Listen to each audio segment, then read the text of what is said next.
Demain, qu'elle fait? T'attendras pas dans le débarras. Tu te poseras au coin d'en face, à la terrasse de l'Hyperbole, et puis tu regarderas bien la fenêtre. Quand je pousserai le rideau, tu verras bien. Et puis alors, tu monteras. Tu frapperas pas à la porte, tu pousseras. T'as compris? Oui, que je fais. Alors barre. Je veux l'embrasser. Tiens, bouffe son foutre. Elle s'en sortait plein le creux de la main. J'ai pas insisté, mais je voulais pas la vexer. J'avais pas les moyens. J'ai pas passé une bonne nuit non plus. Je me demandais si je ratais une autre fois son truc du tapage au Michi, comment qu'elle allait réagir, l'Angèle. C'était tout mon espoir, Angèle.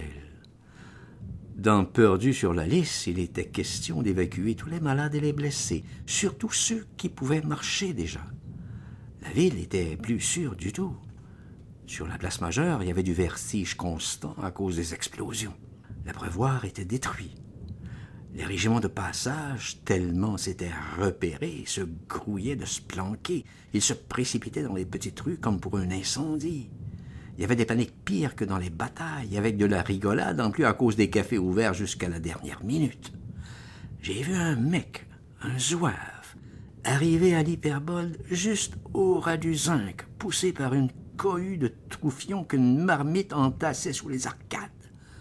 Le mec a juste le temps de se commander un blanc gommé.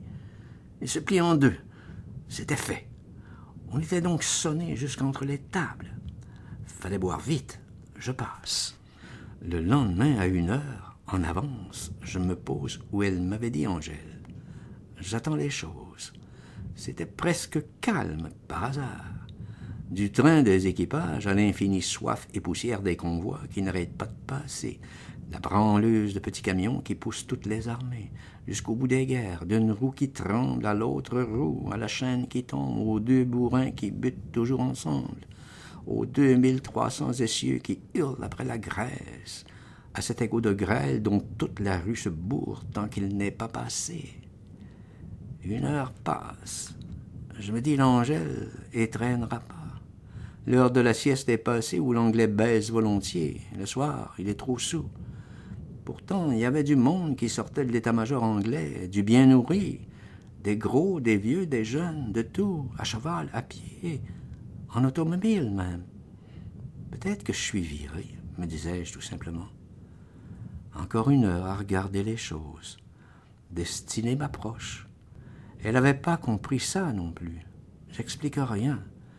Elle me fait des mines affectueuses. Ça va.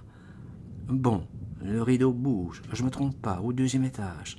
Je me presse autant que je peux. J'avais pris certainement une grande résolution. Je me défends même des vertiges. 1 étage, 2 étages. Je ne toque pas la porte, je cogne dedans. Le mec qui était au plumard et sur Angèle, alors il bondit. C'était un vieux. Il avait plus qu'une culotte kaki. En haut, il s'était mis à poil. Il portait l'effroi sur sa figure. Moi aussi. On était effrayés tous les deux. Angèle, elle se marrait du coup. « C'est mon mari !» qu'elle lui disait en se bidonnant. « C'est mon mari !»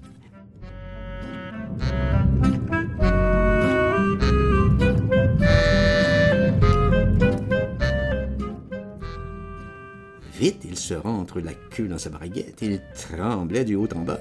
Moi aussi, il était trop effrayé pour s'apercevoir qu'on y faisait du simulacre. Il avait peur. Il m'en donnait du culot. « Monnaie, monnaie !» que je lui fais alors, moi. « Monnaie !» tout en grelottant. L'Angèle qui insistait. « Mon mari, oui, mon mari, my husband, my husband !» Elle se présentait tout écartelée des cuisses sur le lit avec des gestes branques. Elle s'en donnait sur le band d'Osband qu'elle avait retenu tout de suite comme mot. Celui-là, il est pépère, alors tape-lui sur la gueule, Ferdinand, qu'elle m'encourage en bon français. C'est vrai qu'il était offert pour un débutant comme moi. Les jours se suivent et se ressemblent pas. Je prends mon élan, du gauche, pas trop fort. Je lui mure un peu le plat de la joue. Au fond, j'ai peur de lui faire mal. Cogne le don et con qu'elle me fait. Je recommence. C'était facile, il se défendait pas. Il avait les cheveux blancs, sûrement qu'il avait au moins 50 ans. Je lui en place un solide alors en plein terrain. Ça saigne. L'Angèle alors, elle change de disque. Elle se met à pleurer. Elle se précipite à son cou. Protège-moi, protège-moi, qu'elle lui souffle.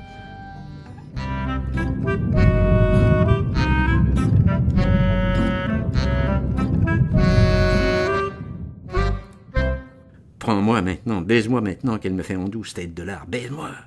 J'hésite. Fais donc ce que je te dis, enculé, sors ta bite. Je la sors, mais elle le retient toujours le mec par le cou. Elle l'étreint, et moi je l'étreins. Elle se pose bien pour que je l'enfile. Elle lui pleure plein la figure. Elle jouit comme une fontaine. Lui, alors, il en avait de toutes les couleurs des sensations, il faut le dire. Il se tenait le nez, elle lui fouillait la braguette, on soufflait tous ensemble. « Fous-moi des gifles maintenant, elle me commande. » Ça, alors, c'était de bon cœur. Je lui en balance une bonne douzaine à ébranler un âne. Lui, alors, du coup, il croit que l'assassinat va recommencer. Non, non, qu'il fait.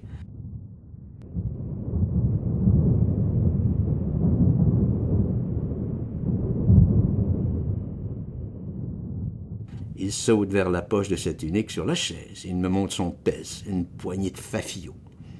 Les prends pas, qu'elle me fait. Habillé barre. Je me reboutonne, je me rajuste. Lui, alors, il insistait. Il voulait absolument que j'en prenne. J'entendais pas ce qu'il disait. Je bourdonnais trop. Je vais jusqu'au seau de toilette pour dégueuler. Il m'aide, compatissant. Il me tient la tête. Pas rancunier. Angèle parlait anglais. Elle lui expliquait. « My husband is honor, rendu malade, sick. » Je me remarrais en dégueulant. Il était velu, le miché jusqu'aux épaules, tout gris du poitrail, à vrai dire. Ses yeux, forcément, il ne savait plus où les mettre. « Pardon, pardon !» qu'il me demandait. Je suis sorti sans lui accorder, dignement, quoi. J'ai attendu dans l'escalier une demi-heure. Et puis je suis retourné vers ma piaule. Je pouvais plus attendre. Je tenais plus debout. Pourvu que ça marche, que je me disais.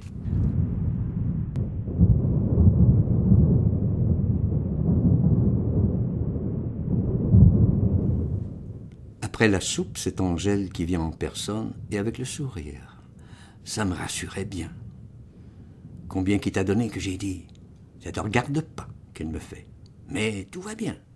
Elle était pâle quand même, je remarque. D'abord, il n'est pas ce qu'on croit, l'anglais. C'est un homme qui vaut mieux que ça. Ah, que je fais. Comment que t'as découvert? On a parlé, voilà tout. Elle m'indiquait que je comprenais pas les finesses. Alors, quoi que t'as décidé? Eh bien voilà. Quand t'as été parti, je lui ai fait comprendre que t'étais tout à fait méchant, que tu me martyrisais, que t'étais jaloux et dépravé comme tout. Plus que je lui en raconte, plus il voulait que je lui en raconte. Alors, j'ai voulu voir s'il était vraiment riche. Ce n'est pas facile d'être sûr. Il ment toujours quand il s'agit du pognon. Mais je voulais savoir quand même avant de me réserver à ce con-là, parce que figure-toi qu'il m'a proposé tout de suite de m'emmener en Angleterre. Dis donc! Et puis alors, il veut me faire là-bas une situation. Quel âge que tu crois qu'il a? 50 ans, quoi? 52. Il m'a montré ses papiers et tout. J'y ai fait tout montrer. Il est engineer. C'est du génie. Il est ingénieur, en réalité. Il est mieux que ça. Il a 3 usines à Londres. Voilà ce que c'est. Je voyais qu'elle était bien contente, Angèle, mais je la voyais déjà débinée pour de bon. Alors moi, il t'en veut pas, il sucette. J'y ai fait comprendre que t'étais bon mec au fond, sauf tes gros défauts et ta violence, que t'avais appris à la guerre, qu'il fallait te pardonner, parce que t'étais salement sonné à l'oreille et à la boule, et que t'étais même le plus brave de ton régiment. La preuve que t'avais une médaille. Il veut te revoir. Il veut faire aussi quelque chose pour toi. Merde, je comprenais plus. Demain, à 3 heures, on se retrouve tous au bistrot, à la sortie du canal. Tu sais, à l'écluse. Allez, va, branle-toi bien, salut. Je veux pas faire attendre Destinée à la peur la nuit. Elle ferme la porte en bas. La voilà barrée. Encore 15 heures d'horloge à passer, que je me dis, avant la rencontre. J'aime mieux pas sortir de chez moi. Je sentais tout autour le destin si fragile que c'était comme des craquements partout, autour dans le plancher, dans les meubles, quand j'avançais dans la piaule. Finalement, je bougeais plus, j'attendais. Vers les minuit, il y a eu de l'étoffe dans le couloir qui remue. C'était l'Espinasse. « Vous êtes bien, Ferdinand ?» qu'elle me demande derrière la porte. Je vais t'y répondre, que je me demande. Je vais t'y répondre. D'une toute petite voix presque endormie. Ça va bien, madame, que je fais. Ça va bien. Alors, bonsoir, Ferdinand. Bonsoir. Elle n'est pas rentrée.